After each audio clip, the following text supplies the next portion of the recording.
ఇలా చెక్ డ్యాములు కట్టడం వల్ల వాగు అతల వైపున ఇతల వైపున 2 కిలోమీటర్ల వరకు భూగర్భ జలాలు పెరిగినాయి. ఇలా మోటార్లు అద్భుతంగా పనిచేస్తున్నాయి. దానివల్ల మనం 8-9 చెక్ డ్యాములు కట్టినాం. ఆ చెక్ డ్యాముల వల్ల కనీసం లేదంటే 15-20 వేల ఎకరాలు మనకు సాగునీరు వస్తుంది. ఇట్లా చెరువులు, కుంటలు, కాలువలు ఇవన్నీ 1,20,000, 1,25,000 ఎకరాలకు మన సాగునీరు వచ్చింది. ఈ 45,000 కలిపితే సుమారుగా 1,60,000 నుంచి 1,70,000 వరకు సాగునీరు వచ్చే అవకాశం. ఇలా పాలమూరు రంగారెడ్డి పూర్తి అవుతుందా, అసలు ఇది అవుతుందా కాదా, ఎంతోమంది కేసులు వేసారు మీకు తెలుసు. ఆ కేసులు వేసి లేట్ అవ్వడానికి కారణము ఈ కాంగ్రెస్ నాయకులే. ఇది పర్యావరణ అనుమతులు లేవని, ఇక్కడ పులులు ఉన్నాయని, ఇక్కడ అడవి అనుమతులు ఇవ్వద్దని కేసులు వేయడం వల్ల 28 సంవత్సరాలకు పోయింది. ఏది ఏమైనా సరే పాలమూరు రైతు గోస దేవుడు విన్నాడు. కేసీఆర్ గారికి ఆ సంకల్పం వచ్చింది. మనందరి ఆధ్వర్యంలో ఈ 14 నియోజకవర్గాలు ఉన్నటువంటి బీఆర్ఎస్ పార్టీ నాయకుల కృషి కావచ్చు, ఎమ్మెల్యేల కృషి కావచ్చు, మీ అందరి స్వయం కృషితో కాబట్టి మనందరి పట్టుదలతోటి న్యాయం అనేబడి ఉండవు కాబట్టి ప్రపంచంలోనే ఒక పెద్ద పంపులు ఇవి. ఇందాక రాగానే అన్నట్టు ఒక నట్ బోల్ట్ 12 కేజీలు అవుతుంది. ఆ నట్ బోల్ట్ బిగించాలనే క్రేన్ కావాలి కంపల్సరీ. ఆ క్రేన్తోనే బిగిస్తారు, ఆటోమేషన్ మిగితోనే బిగిస్తారు. ఇదొక అద్భుత సొరంగం లాంటిది.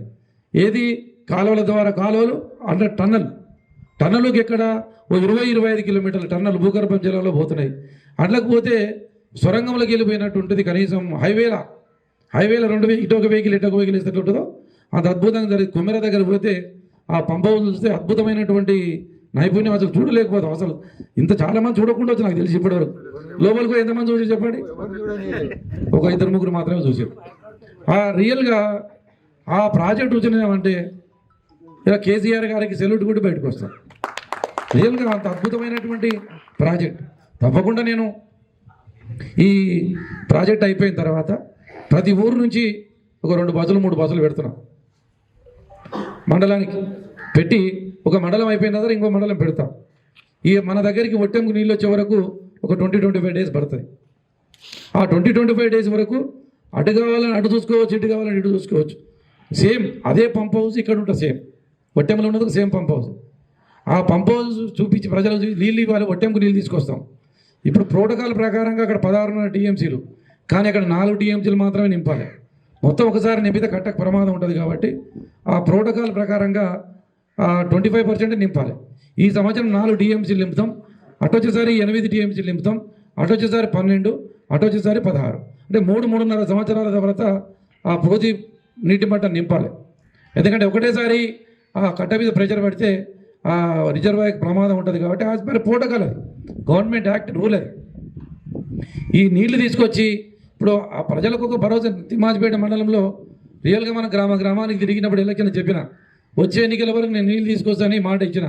కానీ ఆ నీళ్ళు తీసుకురావడానికి ఇక్కడ ఉన్నటువంటి కొంతమంది దుర్మార్గులు, కొంతమంది కాంగ్రెస్ నాయకులు కేసు వేయడం వల్ల ఒక 2-3 సంవత్సరాలు లేట్ అయింది. ఏదేమైనా సరే దేవుడు కనికరించుడు. కేసీఆర్ గారు సంకల్పం ముందు, రైతుల సంకల్పం ముందు న్యాయం గెలిచింది. ఆ 16వ తారీఖు నాడు గౌరవ ముఖ్యమంత్రి గారు ఒక పంప్ ఆన్ చేస్తున్నాడు. కంటిన్యూగా ఒక పంప్ ఆన్ చేసినాక వారానికి 10 రోజులకు ఒక్కొక్క పంప్ ఆన్ అవుతుంటుంది. ఆ 8 పంపులు ఉన్నటువంటి అక్కడ ఈ సంవత్సరం ఇంకో 2 నెలల్లో 3-4 పంపులు చాలా అవకాశం ఉంటుంది. దాని ద్వారా అటు నార్లాపూర్, గోపాల్పేట్, ఒట్టెం, కర్వెన ఈ 4 రిజర్వాయర్లు నీళ్ళు వస్తున్నాయి. ఈ సందర్భంగా ఎక్కువ ప్రయోజనం దొరికేది మన దగ్గర ఉన్నటువంటి నియోజకవర్గం కాబట్టి ముఖ్యమంత్రి గారికి నమ్మకం ఉంది. నాగర్కర్నూలులో మీటింగ్ పెడితే నిన్న చెప్పారు. నేను ఎప్పుడు చెప్పలే జనార్దన్, నీకు ఇలా చెప్తాను, 1,00,000 పైన ఉన్నారా భయ, నేను పైన 1,00,000 పైన ఇక్కడ ఉన్నారు, ఒక 20-25 వేల బయట ఉన్నారా భయ అని చెప్పాడు. నేను రోడ్డు మీద చూసుకుంటూ పోయినా అసలు టౌన్లో ఇంకా ఎక్కువ ఉన్నారు నాయన, టౌన్లో అసలు ఆపేసిరంట పోలీసులు, అద్భుతంగా ప్రజలు తీసుకొచ్చినాం అని చెప్పిండంటే ఏదైనా మీటింగ్ పెట్టాలంటే నాగర్కర్నూలు పోదాంపా అనేటట్టు మీరు రావాలి సార్. ఎప్పుడు మీరు సిద్దిపేట అటు ఇటు అంటారు, ఎప్పుడైనా మీటింగ్ పెట్టాలి మా దగ్గర పెట్టాలి సార్, మా దగ్గర నుంచి స్టార్ట్ చేయాలి మీరు అని చెప్పిన. అంటే దానికి ఒక నవ్విండు సార్. కాబట్టి బాధ్యత అప్పచెప్పిండు. నేను ముఖ్యమంత్రి గారు నన్ను 10,000 తీసుకురామన్నాడు, కానీ నేను అట్లా కాదు సార్, నేను 30,000 తెస్తా సార్ అన్న. సార్ 10,000 చెప్పి టార్గెట్, నేను 30,000 తెస్తా సార్. ఎందుకంటే ఇది నాకు ఇంతకన్నా గొప్ప అవకాశం ఉంటే చెప్పండి. ఈ రైతులకు నీళ్ళు ఇచ్చేందుకన్నా అవకాశము ఇలా రైతులను తీసుకుపోయి నీళ్ళు చూపిస్తే వాళ్ళకు భరోసా వస్తుంది. రైతులకు ఎస్ ఏమో నీ లీడ్ వరకు వచ్చినారా బాబు, రేపు నా ఊరికి వస్తాయిరా అనేది ఒక వాళ్ళకు ఆత్మవిశ్వాసం వస్తుంది. రైతులకైనా గొప్ప కార్యక్రమం ఏమంటో చెప్పండి. ఈ ప్రాజెక్టు కన్నా ఇలా ఒక ప్రజానాయకుడిగా, ఒక సర్పంచ్గా, ఒక ఎంపీటీసీగా, ఒక జడ్పీటీసీగా, ఒక ఎంపీపీగా, ఒక ప్రజాప్రతినిధిగా మీకు ఇంతకన్నా గొప్ప అవకాశం ఏమిటో చెప్పండి. ఉండదు. ఇలా 16వ తారీఖు నాడు ఉమ్మడి పాలమూరు జిల్లాలో దక్షిణ తెలంగాణకి ఇంతకన్నా గొప్ప పండుగ ఉంటుంది నాకు తెలిసి. దసరా పండుగ వచ్చిందనుకో రోజు తాగుతాము పండుగ అయిపోతుంది, కానీ ఇది ప్రతిరోజు దసరా పండుగ కదా మనకు. పంటలు పండితే రేపు అద్భుతంగా రైతు ముందుకు రాగలిగితే ఇలా ప్రతిరోజు బొడ్రాయి పండుగ జరిగినట్టే మన గ్రామంలో. అట్లా ఇవన్నీ జరగాలంటే ప్రజలకు తీసుకుపోవాలని, ఎక్కువ మంది రైతులను ఇన్వాల్వ్ చేయాలనే ఉద్దేశంతో నేను 30,000 మంది టార్గెట్ పెట్టిన. ఊరికి ఏంటేంటి ఎన్ని బస్సులు అనేది మీరు రాసిచ్చారు. మన తిమ్మాజిపేట మండలానికి 105 బస్సులు అని చెప్పారు, మన బెజనపల్లికి 100 బస్సులు, అదేవిధంగా మిగతా 3 మండలాలకు 65-70 బస్సులు వస్తాయి. దాని ప్రకారంగా మీరు లిస్ట్ చేయండి. ఊరికి బస్సుకు 2 బస్సులు వస్తే 100 మంది ఎక్కియడం, మన కార్యకర్తలు ఎక్కినా అయిపోతుంది. కానీ ఎక్కియడం అనేది కాదు, మేము కార్లు వస్తాం, నేను కార్లు వస్తా వాళ్ళని ఎక్కించినట్టే కాదు, ఆ బస్కి ఇన్ఛార్జ్ అయినటువంటి ఆ ఊళ్ళో ఉన్నటువంటి మెయిన్ ఇన్ఛార్జ్ బస్సులే రావాలి, నాయకులందరూ బస్సులే రావాలి. వస్తేందంటే దానివల్ల ఏం జరుగుతుంది, నువ్వు నా వెంబడి వచ్చేస్తావు, నా వెంబడి వచ్చేస్తే వాళ్ళు ఎక్కడో బస్సు మధ్య లాక్కుంటారు, అది ఇబ్బంది జరుగుతుంది. మన మీద నమ్మకం ఉంది ముఖ్యమంత్రి గారికి, మీ ఎమ్మెల్యే మీద మీ మీద నమ్మకం ఉంది. ఆ నమ్మకాన్ని ఉమ్మ చేయకుండా తొందరగా మనం ఈ టైంకి మీటింగ్ స్టార్ట్ అవుతుంది 3-3:30 అంటే ఒక షార్ప్గా అన్నం తిని 12 గంటలకు మన గ్రామంలో బయలుదేరాలి. 12 గంటలకు గ్రామాలు తిని బస్సు బయలుదేరితే కొల్లాపూర్ రావడానికి 2 గంటలు, తిమ్మాజిపేటలో 2 గంటలు పడుతుంది. 12 గంటలకు వెళ్ళి 2 గంటలు మీరు మీటింగ్కి రాగలుగుతారు. ఎందుకంటే సుమారుగా 3,000 బస్సులే వస్తున్నాయి. అందులో మనం ఇక్కడి నుంచి వచ్చేది అచ్చంపేట, నాగర్ కర్నూల్, కల్వకుర్తి, ఈ అన్ని మళ్ళీ దేవరకద్ర, మహబూబ్నగర్కి వెళ్ళి ఇవన్నీ వస్తాయి. వాళ్ళకి తక్కువ కేటాయించారు, మనకి ఎక్కువ కేటాయించారు. 7,000 బస్సులు ఇస్తున్నారు, మొత్తం జామ్ అవుతుంది. అందుకే మనం తొందర రావాలి, కొద్దిగా తొందర ఎక్కించావు. ఎందుకు ఇప్పుడు మీరు మీటింగ్ పెట్టింది, మీకు ఫోన్లు చేస్తే 100 మందిని ఎక్కించుకొని వస్తారు, పెద్ద పని ఇంత మీటింగ్ పెట్టాల్సిన అవసరం లేదు. కానీ దీని గైడ్ లైన్స్ ఏంటి, ఎట్లా పోవాలి, ఏ విధంగా పోవాలి, కంపల్సరీ బస్సుకు ఒక జెండా కంపల్సరీ కట్టాలి. జెండాలు పంపిస్తాం, ఇది స్టిక్కర్లు పంపిస్తాం, బస్సుకు ముందల వెనకాల స్టిక్కర్లు కంపల్సరీ అంటించాలి. ఇందరికి వినపడుతుందా? స్టిక్కర్లు కంపల్సరీ 400 మేము ఫ్లెక్సీలు, ఆ ఊరికి 2 బస్సులు ఉన్నారు, 2 స్టిక్కర్లు పంపిస్తాం. ఏది ఫ్లెక్సీలు పంపిస్తాం. ఎంత 40 మందికో 30 మందికో ఎక్కియమాకండి, 50-55 మంది అలా పెద్ద బస్సులే కదా, 50 పక్క ఇక్కడ లేబెట్టి 50 మంది ఎక్కాల్సింది కంపల్సరీ. దాంట్లో ఏంచిన పూరలాగా దీంట్లో ఏం ఉండదు. అందుకని ఎక్కువ ఎన్ని బస్సులు కేటాయిస్తామో పెద్ద ఇష్యూగా, చిన్న ఇష్యూ అది, మనకి ఇంత పెద్ద మీటింగ్ పెట్టి చెప్పాల్సిన అవసరం లేదు. కాకపోతే దీని గైడ్ లైన్స్ ఏంటి, ఎట్లా రావాలనే దాని కొరకే ఉదయం షార్ప్ 11 గంటలకు బయలుదేరాలి. 16 తారీఖు నాడు 11 గంటలకు బయలుదేరి భోజనం తిని బయలుదేరితే మళ్ళీ సాయంత్రం 6 గంటల వరకు మనం గ్రామానికి చేరుకుంటాం. 4 గంటలకు మీటింగ్ అయిపోయింది, ఎందుకంటే ఎండ ఏమి ఉండదు కాబట్టి. 3:34కి మీటింగ్ స్టార్ట్ అవుతుంది. 4 అయిపోతే 5కి వెళ్ళిపోయినా కానీ 6 వరకు మన గ్రామాల్లో ఉంటాం. ఓకేనా? దీని రెండోది ఏంటంటే, నేను అన్ని 150 కలశాలు తెప్పించిన, మీకు ఆ ఇబ్బంది లేకుండా. ఒకటే సైజు కలశాలు 155 కలశాలు నేనే తెప్పించిన, బాంబేలో ఆర్డర్ ఇచ్చిన, రేపు వస్తాయి. ప్రతి గ్రామానికి ఒక కలశం పంపిస్తాం. అంటే ఇక కలశం ఏమేమి పంపించాం, ఇంట్లో తీసుకుపోతాం, అన్ని కలశాల్లో వాటర్ నింపుకొని వస్తాం, కృష్ణా జలాలు. వచ్చిన తర్వాత 16 నాడు సాయంత్రం, ఎంత సాయంత్రం అయినా సరే మీరు తీసుకుపోవాలి. పార్టీ ఆఫీస్కి 1 లీటర్ వచ్చి తీసుకుపోవాలి.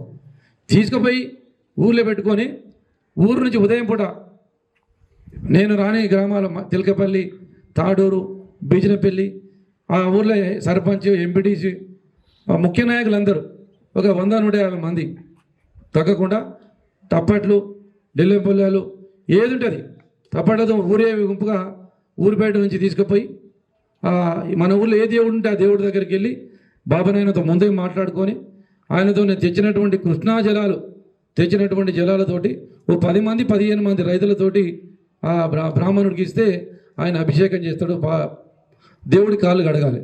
ఎందుకంటే ఇది ఎన్నో సంవత్సరాల కళ.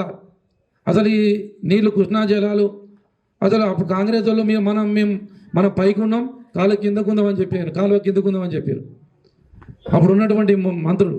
అట్లాంటిది ఎక్కడో పాతాళంలో ఉన్నటువంటి నీరుని తీసుకొచ్చి ఇలా నాగర్కర్నూలులో ప్రతి గ్రామానికి కృష్ణా నీళ్ళు వస్తున్నామంటే చాలా సంతోషించాల్సినటువంటి శుభదినం. కాబట్టి ఇట్లాంటి శుభదినాన్ని తప్పకుండా మనం ప్రజలకు ఎంత బాగా తీసుకుపోగలిగితే అంత అద్భుతంగా మనకు పార్టీకి కానీ ప్రజలకు కానీ ఉపయోగపడే విధంగా ఉంటుంది. కాబట్టి ఇంతకన్నా గొప్ప అవకాశం.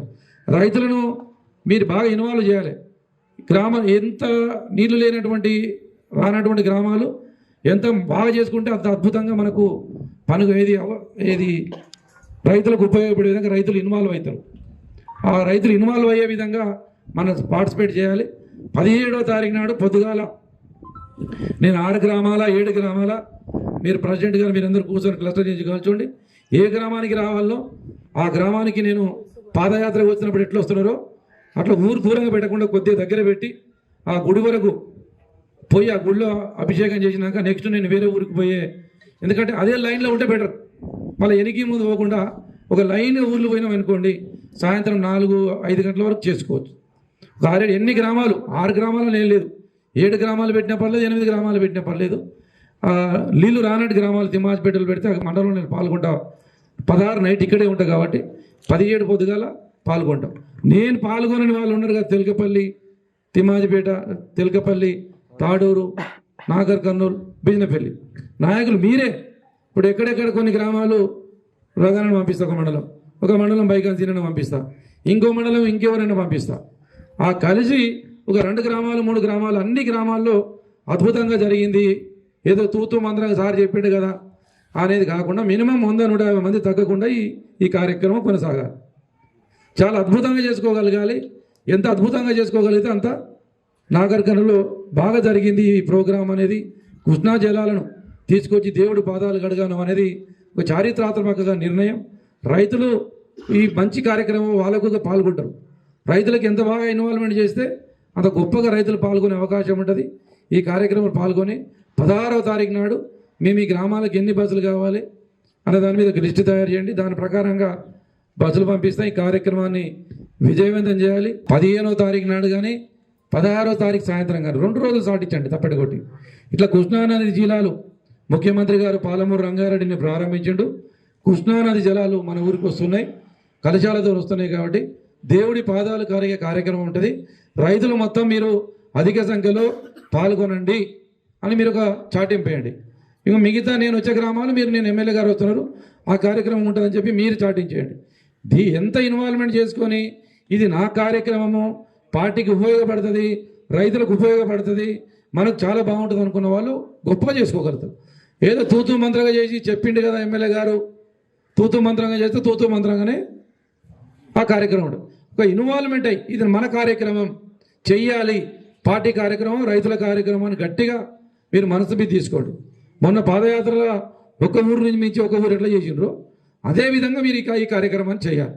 చాలా అద్భుతంగా తెలకపల్లి దాటొచ్చినాక తాడూరుకు వచ్చినాక ఇంకా బాగా రేజ్ అయింది.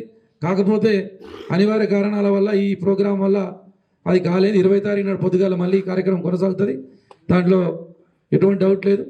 కలశాల ఊరేగింపు ఎమ్మెల్యే గారికి పాదయాత్రకు ఒక రిహార్సల్గా ఒక మార్గదర్శకంగా అంటున్నారు రగాన అద్భుతం. దాంట్లో ఏం మంచి ఆలోచన, అందరు ఇన్వాల్వ్మెంట్ చేయాలి. వింటున్నారు కదా, సరే మేము అంటలేము, చేద్దామా? చేద్దామనాలు గట్టే చప్పట్లు కొట్టండి.